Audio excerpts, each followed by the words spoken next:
First of all, thanks for joining me. And you're running for the most influential office in the world, and that's this most powerful position in the world is a huge step for anyone to step into.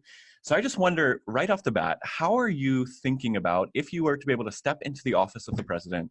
How are you internally going to handle this power and the weight of responsibility? I don't think that anyone, except possibly someone who has been vice president, has a basis from which they can say, oh, that's no big deal. And even for the vice president, it's a big deal.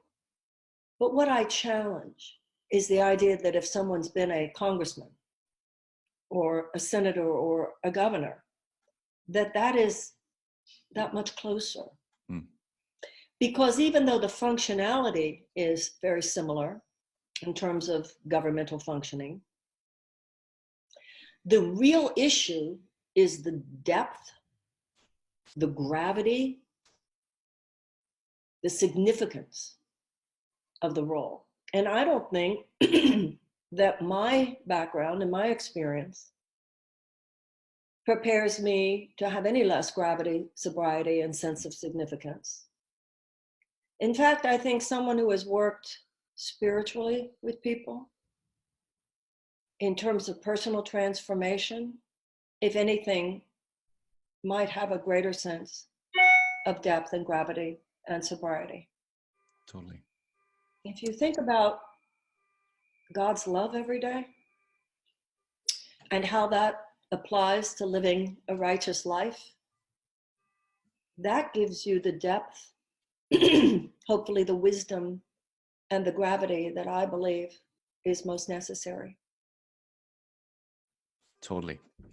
I think that's a beautiful answer, and I think that makes so much sense. And yet, I know you know that you're going to be facing a lot of opposition from those who, especially on our democratic side of things, that are looking and saying, what does somebody who's spent their life talking about spirituality and religion and been in this weird world of spirituality and religion have to offer to the United States in this moment?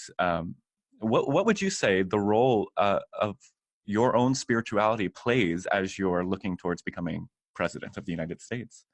A nation is a group of people. That's what a country is. 360 or odd million people. And in a very real way, if you know or have some kind of a clue what changes one life, you're someone who has a clue as to what changes the world. Because life doesn't change just because you tweak things on the outside. Life transforms. We go from trauma to transformation through internal change, through taking a fearless moral inventory, through confessing our sins, some might say, or addressing our character defects, whether you look at those things through a religious lens or a secular lens. It's the idea that you have to look at yourself. You have to ask, where am I who I say I am? Where am I actually behaviorally standing on the values that I purport to care about? Where do I not have a debt yet to be paid? Where am I and where am I not yet acknowledging what's most important in my life and in my relationships? That is the work we need to do as a nation. So to me, that is political vision. We need political vision as much as we need a political mechanic. And Franklin Roosevelt said the primary job of the presidency is moral leadership. So when you say my spirituality, first of all, I'm not claiming that my spirituality is any deeper or more significant than that of any other candidate. But my skill set, my professional skill set, is that I facilitate that questioning and I facilitate that transformation that emerges from spiritual understanding.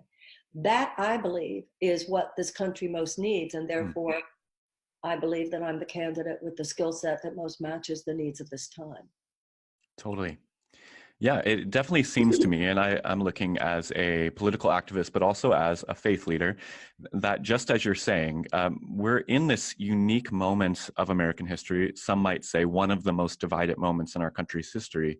And it seems that we need more than just political or policy answers. Those are really important, but it seems like there's something bigger going on here. And I'm reminded of Jesus' own teaching. He said, "A house divided cannot stand." Uh, and can you talk to me a little bit about our country and its polarization right now, why you think we got to this moment of intense polarization, and how you could help us come out of it? Rugged individualism became, in too many ways, rugged narcissism. Mm. Our foundational principle is e pluribus unum, out of many one. The diversity is important.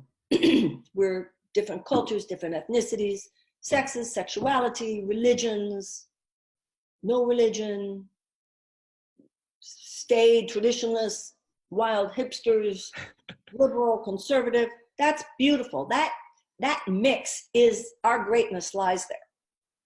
But that is simultaneously and equally important to the concept of our unity. And our unity comes from our fealty, our commitment, our devotion to a set of principles. All men are created equal. God gave all men inalienable rights of life, liberty, and the pursuit of happiness. That governments are instituted among men to secure those rights. And ours is to be a government of the people, by the people, and for the people. Those are collective principles. Those are principles which keep all of us free. And when we are willing, for what we see as our own personal purposes, to compromise those principles in how we view any group, then we're threatening our own freedom and protection. We have forgotten not just our common needs, we have forgotten our common responsibilities. No one has a monopoly on values, no one has a monopoly on truth. But we all share a very precious gift, a very precious blessing that we've been given. Eisenhower said the American mind at its best is both liberal and conservative. I believe that. There are high-minded conservative values, there are high-minded liberal values. But what should not be in question is democratic values. Democratic, with a small d. What should not be in question are these basic principles of equality, these basic principles of equal opportunity, these basic principles of the role of government to secure our rights. And that ours is to be a government of the people, by the people, and for the people. Those principles, John Adams said he wished, he hoped, that on July 4th of every year, we would revisit our first principles. Instead, they're inscribed on marble walls, they're written in parchment behind glass somewhere. Maybe when you're in the junior high school, you visit Washington, you see them. Yeah. But if every generation doesn't truly imbibe them, truly take them into our hearts and rededicate ourselves to them, then they lose moral force. And that is what has happened. So everybody's out for themselves. And we have an economic system, and unfortunately a political system, which over the last 40 years has supported that economic system in the promulgation of the notion that market forces should be the organizing principle of our society. Now, if you make market forces, particularly market forces untethered to any ethical consideration, tethered only to a sense of fiduciary responsibility to stockholders, but without any sense of ethical or moral responsibility to other stakeholders, workers, environment, community, then that turns the market into a false god. Love is supposed to be our bottom line. Now, this, by the way, is not good for business. That's just a canard. This hasn't created some vibrant economy except for a very, very small group of people. It's decimated our middle class. If you put love first, that's not sacrifice. If you put love first, that's how to generate abundance. Because when you put love first, you generate people's ability to make their dreams come true. You uncap people's dreams. Right now, we suppress people's dreams.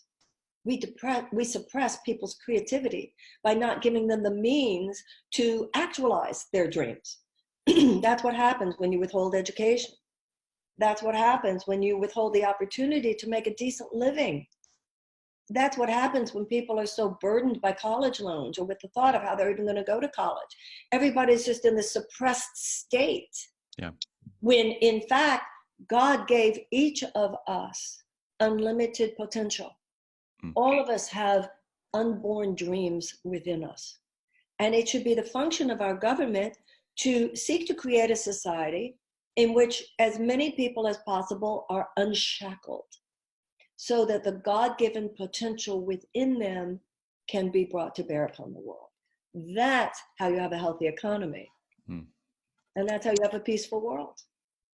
I love it.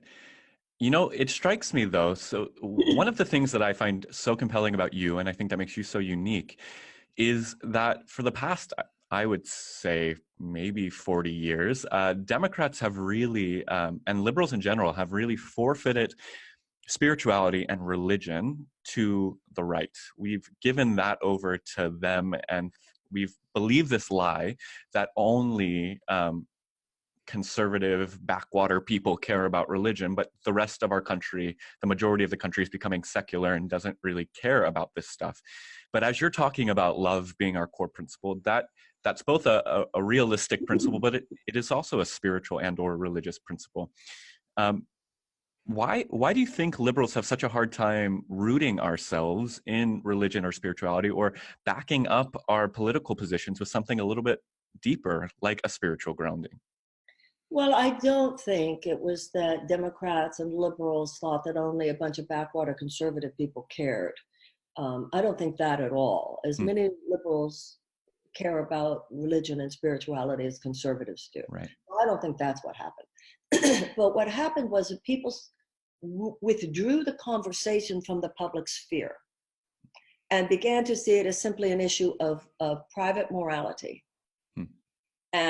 And you're right in that some people acted as though they were like too cool to bring up the M word. Now, traditionally, before that, the right, the political right, tended to focus more on issues of private morality, but the political left had tended to focus on issues of public morality, as they should. War and peace should be a moral issue. Spending so much more money on preparing for war, spending over $1,000 on preparing for war for every dollar you spend on creating peace, to me, that's a moral issue. Neglecting millions of children to chronic trauma, unable to escape circumstances which will make their high school graduation improbable and incarceration probable, that to me is a moral issue. Squeezing from people the kinds of benefits and promotional opportunities and abilities to retire with dignity that enable people to live, that to me is a moral issue. Yeah. But you're right, Democrats stopped contextualizing it within a spiritual or moral context, but they didn't stop fighting for those things. So whereas the political right was often not walking their talk, the political left was not talking their walk. And ultimately, I think a lot of people, even if you're proposing policies that are aligned with their values, if you're not naming or acknowledging their values, that matters. Right. That matters. Yeah, I totally resonate with that. I got to serve in the last presidential election as a faith advisor to the DNC, and this was the constant problem that we faced, was that our candidates had spiritual values. They had faiths of their own, but they were too afraid, and their campaign staff was too afraid to name that publicly, because there was this mystified state that liberals didn't care about religion, and if you started bringing up religion, you'd sound like a conservative. I don't think, I still don't think it's that they thought people didn't care, but it's been this erroneous, it's been odd. It's been an erroneous perception of what the separation of church and state is. Right. And it's also been this overly corporatized, I don't know. I think what matters most, Brandon, is it didn't work. It caused damage rather than an increased support to progressivism in general, and it's time to stop it. Totally. And so this is, if you're to step into the office of the president, you're going to be doing it after Donald Trump, who is in so many ways, he has reshaped what presidency looks like, for worse mostly, I think. What would you do if you're stepping into the Oval Office, you have your first 100 days, and you have to clean up the country after 4 years of Donald Trump? What would be the first things you're going to look to address? First of all, let's not kid ourselves. The problem didn't just start with Donald Trump.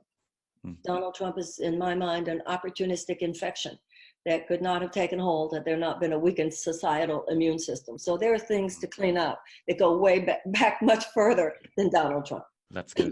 We need to recognize that. First thing I would do probably is call European leaders and say, we're back. I would definitely re-enter the Paris Climate Accords. I would call Jacinda Ardern, who's the Prime Minister of New Zealand, who has said that her goal is to make New Zealand the best place for a child to live. I would tell her, girlfriend, you are so on. This competition starts right now, right here. And I would ask her ways that we might be able to work together and that I might learn from her in terms of improving the conditions of American children. I would reach out to Palestinian and Israeli leaders. It's been a while since the United States has truly been an honest broker. It would be a great emphasis of mine for an appropriate support of the legitimate security concerns of Israel to be balanced and robustly so with concern for the human rights and dignity and economic hopes of the Palestinian people. I would appoint a world-class environmentalist to the Environmental Protection Agency. No more chemical company lobbyists, oil company lobbyists, and oil company lobbyists would no longer be head of the Interior Department. I would work to make sure that the EPA and all the incredible environmental scientists and sustainability experts that we would be attracting into that agency would know that the president has your back. The president realizes we have 12 years to turn this thing around. We will do everything that we can. We will do massive greening of the economy. We will do massive infrastructure repair on that green level. So that would be well established. I would appoint a Secretary of State who is a world-class humanitarian and diplomat, not willing in any way to sacrifice our moral values for the sake of strategic partnerships that have little to do with anything more than money. I would appoint an Attorney General who would be very aware not only of the racial disparity in criminal sentencing, but all other deep levels of prejudice, racism, homophobia, and every other incidence or trend of injustice towards any group of Americans. We would have an Attorney General very, very aware of and proactive in relation to civil liberties for all Americans. And I don't know, Brandon, that would be my first week. You got my inner preacher coming out. I just wanted to say amen to all of that. Thank Such you. good stuff. Thank you. Take it to the voting booth, please. Yes, absolutely. And so the last question that I just want to ask is one, so I tweeted out yesterday that I was going to be interviewing you, and I'm going to be interviewing a couple other candidates as well. And one question that kept coming up is this, and it's not to end it on a pessimistic note, but it's to say this.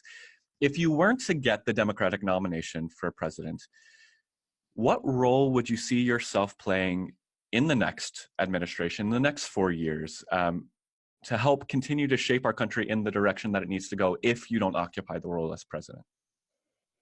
I have a 35-year career in which my desire, intention, and work to better the world around me as much as I can is well established. This is a continuation of what has always been for me professionally. And whatever occurs after this election, whether I'm elected president or not, will be a further continuation of that work. Amen.